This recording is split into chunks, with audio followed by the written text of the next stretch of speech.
واؤ ہرس والا دل بدل دے، میرا غفلت میں ڈوبا دل بدل دے۔ مزید ایک بات یہ ذہن میں رہنی چاہیے کہ اگر آپ کا بچہ کوئی گناہ کر رہا تھا، کوئی چوری کر رہا تھا یا کوئی ایسی حرکت کر رہا تھا کہ وہ غلط تھی اور آپ نے عین موقع پر دیکھ لیا تو رنگے ہاتھوں نہ پکڑیں۔ یہ بہت بڑی بھیانک غلطی ہے، رنگے ہاتھوں پکڑنا۔ کسی کو بھی نہیں پکڑنا چاہیے رنگے ہاتھ۔ بڑوں کو رنگے ہاتھ پہ کبھی پکڑا جاتا ہے تو کہتے ہیں میں نے رنگے ہاتھوں پکڑ لیا۔ کوئی کمال نہیں کیا آپ نے، سدھرے گا نہیں وہ۔ رنگے ہاتھوں پکڑنے سے غلطی پکڑے گئی، کام بن گیا اور لوگوں کو پتہ چل گیا کہ فلاں آدمی نے یہ حرکت کی، یہ گڑبڑ ہوئی۔ لیکن آپ لکھ کر رکھ لیں کہ اس کا کوئی اچھا رزلٹ آؤٹ ہونے والا نہیں ہے، وہ بندہ سدھرے گا نہیں۔ وہ یہ ٹرکس جو ہے سوچے گا کہ کیسے میں آئندہ رنگے ہاتھوں نہ پکڑا جاؤں۔ وہ یہ نہیں سوچے گا کہ میں سدھروں کیسے۔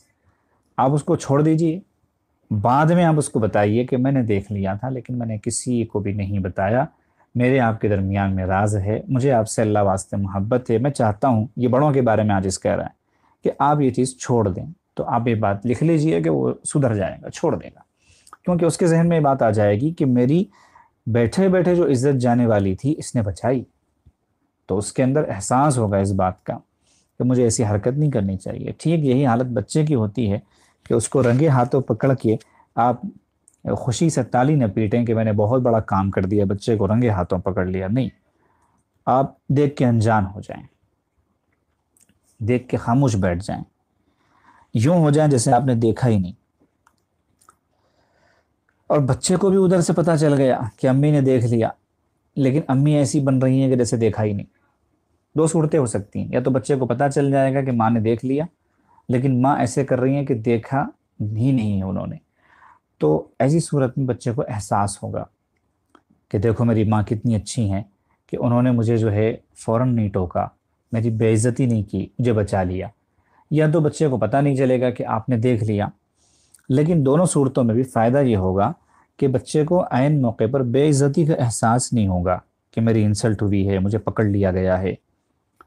حضرت فرما رہے ہیں کہ رنگے ہاتھوں پکڑ کے آپ خوشی منائیں گے، لیکن اس کے ذہن سے حیا ختم ہو جائے گی، حیا کا احساس ختم ہو جائے گا۔ وہ کہے گا کہ امی نے تو دیکھ ہی لیا نا، چلو کل ابو دیکھ لیں گے، پرسوں کوئی اور دیکھ لیں گے، ہمیں کیا کرنا ہے۔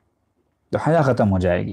حیا کو باقی رہنے دیں اور پھر بعد میں بہت پیار سے، محبت سے اس کو سمجھائیں کہ یہ چیز غلط ہے۔ کسی بھی چیز سے انسان کو دور کرنا ہے، چاہے چھوٹا ہو یا بڑا، بچہ ہو یا بڑا ہو، مرد ہو یا عورت ہو، کسی بھی چیز سے دور کرنے کا طریقہ یہ ہوتا ہے کہ اس چیز کی نفرت دل میں بٹھائیں۔ یہ طریقہ ہوتا ہے، یہ کرو یہ نہ کرو۔ یہ جو دنیا ہے نا، حکم کی دنیا، کہ یہ کرو یہ نہ کرو، یہ غلامی کے دور میں ہونے والی چیزیں تھیں۔ آج غلامی کا دور نہیں ہے، ہر شخص آزاد ہے، ہر شخص آزاد ہے، ہر شخص آزادی چاہتا ہے، ہر شخص کو اپنی عزت کا پتہ ہے۔ وہ اس طرح کی چیزیں برداشت نہیں کرے گا، یہ کرو یہ نہ کرو۔ ہاں، اس کے اندر جو ہے آپ نفرت بٹھائیے، گناہ کی نفرت بٹھائیے، برائی کی نفرت بٹھائیے، سمجھائیے اس کو کہ اس سے کیا نقصان ہوگا۔ جیسے ایک بزرگ ہمیشہ بچوں کو نصیحت فرمایا کرتے تھے کہ بچوں ہر اس چیز سے جو تمہیں نقصان دے۔ اب بچوں کے ذہن میں بات بیٹھ جاتی کہ بھئی جو بھی نقصان دینے والی چیز ہے اس سے ہمیں بچنا چاہیے۔ تو آگ نقصان دینے والی چیز ہے، اس کے اندر بچنے کا خیال آئے گا۔ ایک عام سی مثال ہے، کیلے کا جو چھلکا ہے اس پہ پیر رکھیں گے تو پیر پھسلے گا اور ہڈی ٹوٹ جائے گی، سب لوگ جانتے ہیں، لیکن بچے کو اس بات کا پتہ نہیں ہوتا۔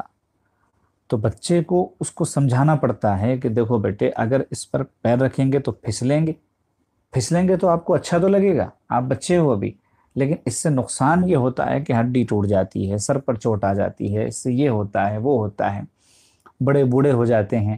تو اگر ان کے ساتھ یہ حرکت آپ کریں گے تو وہ بیچارے بیڈ پر پڑ جائیں گے، پھر ان کے لیے جو ہے واش روم جانا مشکل ہو جائے گا، ان کے لیے خود سے چل کر کھانا کھانا مشکل ہو جائے گا، وغیرہ وغیرہ۔ ایسے سمجھائیں گے تو بچہ وہ حرکت نہیں کرے گا۔ اگر بچے نے کیلے کا چھلکا مثال کے طور پہ کہیں ڈالا ایسے ہی، کھیل کود میں آپ نے جا کے ایک زور سے چانٹا رسید کر دیا اس کو، تو اب وہ پوری گلی میں چل کے پھیلائے گا، کیونکہ اس کے دل میں اس کی نفرت بیٹھی ہی نہیں، اس کا برا ہونا اس کے ذہن میں آیا ہی نہیں۔ تو کبھی بھی برائی کی اور گناہ کی اور بدی کی نفرت دل میں بٹھائیے، اور نیکی کی، اچھائی کی، کامیابی کی وقعت اور قیمت جو ہے وہ دل میں پیدا کیجیے، تب کام بنے گا۔ تو بعد میں سمجھائیں گے تو بچہ جو ہے خود معافی مانگ لے گا۔